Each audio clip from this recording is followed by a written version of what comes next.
Assalamualaikum warahmatullahi wabarakatuh. Saya Dina Laurensyah dengan akhiran NIM 0037. Saya akan menjelaskan tentang perkembangan fisik pada masa bayi.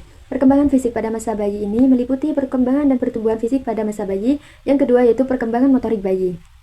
Nah, yang pertama yaitu perkembangan fisik pada masa bayi ini dimulai sejak bayi baru lahir hingga bayi berusia 2 tahun. Yang pertama yaitu pola dari pertumbuhan. Nah, pola dari pertumbuhan ini meliputi dua pola. Yang pertama, pola cefalukaudal ialah urutan di mana pertumbuhan paling awal yang selalu terjadi di bagian atas kepala dengan pertumbuhan fisik yang diferensiasi berciri-ciri secara bertahap. Nah, yang kedua yaitu pola proksimodistal. Ialah urutan di mana pertumbuhan dimulai di bagian tengah hingga bergerak ke arah yang ekstremitas. Nah, pada pola pertumbuhan pertama ini, bayi biasanya bisa melihat dan merangkak.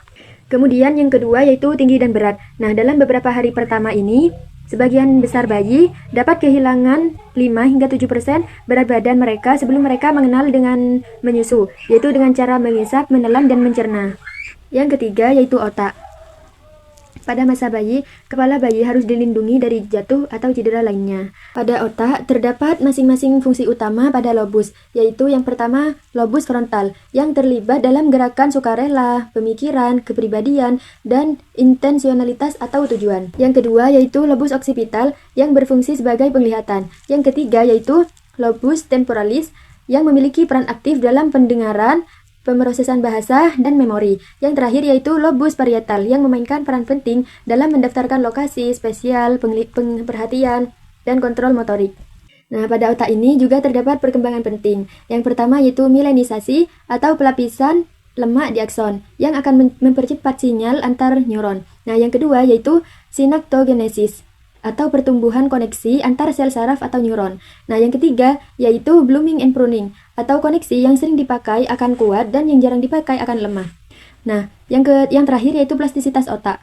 Nah, otak bayi ini bisa adaptif terhadap pengalaman dan lingkungan. Yang keempat yaitu tidur. Nah, saat kita masih bayi, biasanya tidur menyita lebih banyak waktu kita daripada sekarang. Nah, karena bayi baru lahir ini biasanya tidur sekitar 18 jam dalam sehari. Tetapi, bayi baru lahir memiliki durasi yang berbeda, yang bervariasi. Ada yang 10 hingga 21 jam.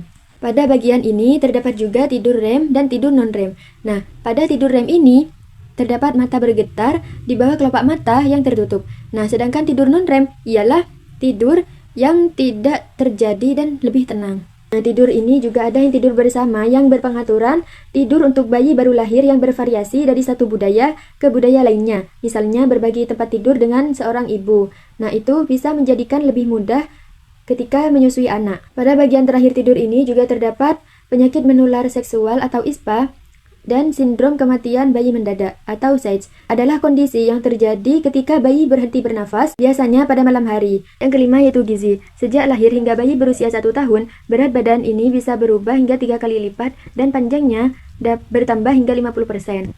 Nah, pengaruhnya yang pertama yaitu kebutuhan nutrisi dan perilaku makan. Ya, perbedaan individu ini antara bayi dalam hal cadangan nutrisi, pertumbuhan, dan aktivitas. Yang kedua yaitu ASI atau botol makanan. Nah, selama 4 hingga 6 bulan pertama kehidupan bayi ini, ASI atau susu formula merupakan sumber nutrisi yang menjadikan energi pada bayi.